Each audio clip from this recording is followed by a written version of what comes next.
boy, do I have a topic for you today.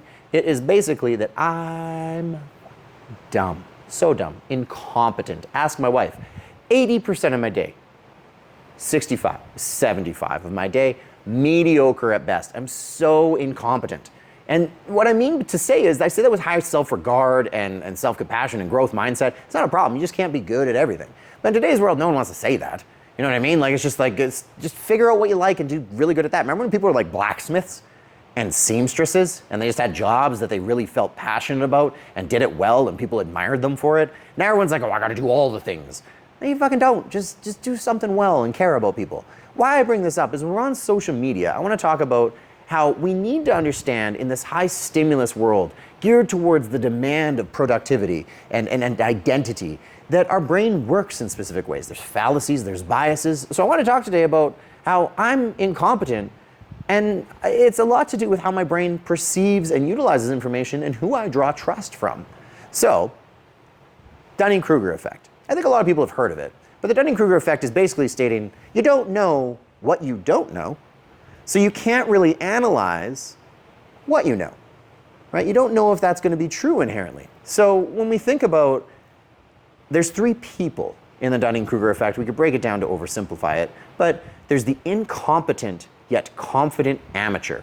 Someone who just yells, I've been this. They're just like, oh, I learned this, so that's gotta be true. And they just fucking go for it. They're just overly confident, but they're not competent in the least because they don't have the depth of the knowledge basis to really know when things become applicable, when there's the minutia and the details that really matter, and how to take further constructs into consideration. As you zoom out on topic matter, you know, when we think about health and fitness, like that's kind of my wheelhouse. That's where I've spent time that I won't call myself incompetent.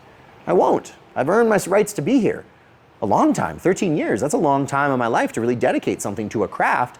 So I'm going to speak openly about it.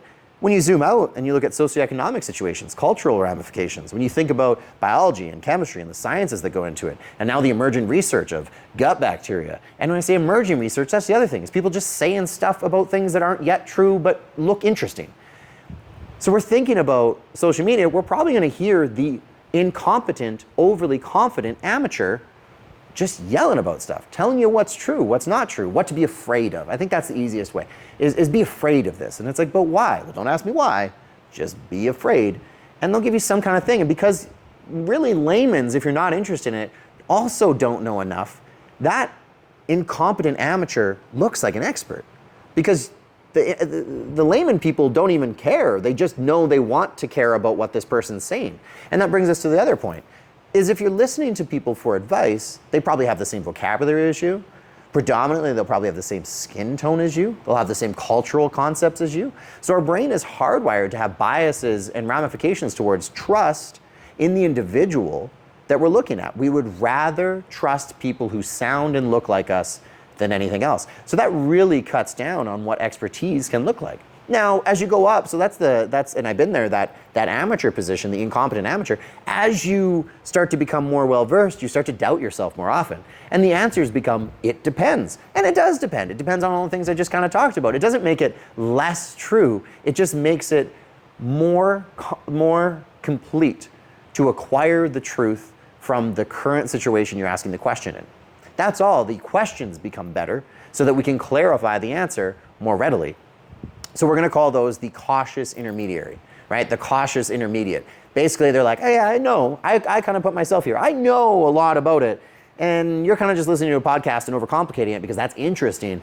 But like there's some ground level things you're not hitting here and you're getting overly obsessed. And that's the thing with the amateur, is they're overly obsessed about things that are interesting, not really looking at the basic fundamental functions of things. And then we also have the esteemed expert. The unfortunate thing with the esteemed expert is they know, but now they have a really hard time portraying the information down to the intermediate or the amateur because they assume the knowledge basis, they're so high in the knowledge basis, they forget what it's like to not have that underlying basis. So they shout over us and we have a really hard time understanding them. Their vocabulary is different, they speak differently because they're specialized. So I welcome myself to stay in the intermediate state across the board on everything I get interested in, just so hopefully I can have a better conversation with people because we don't need expertise until we need expertise. We just need some general insight and knowledge that isn't so amateur that we're overly inflating any position.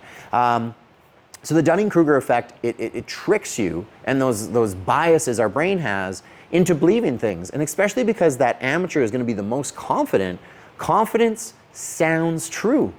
Confidence in our brain, in all of human history, has been things that have drawn us in, right? If I confidently say something, you're going to believe me.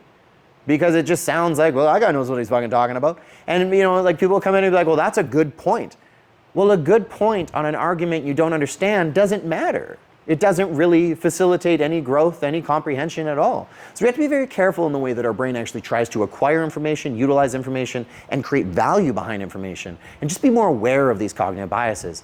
It doesn't mean that you have to second guess yourself all the time. It just means maintain a sense of curiosity, no matter how far you get into it, because there's so much more to know. And that curiosity is so fun, and we can always learn so much from so many people. There's not a single person you're going to meet that you can't learn something from, but you should be able to, you know, identify what is quality knowledge and utility in that knowledge versus just opinion of someone that has something to say loudly.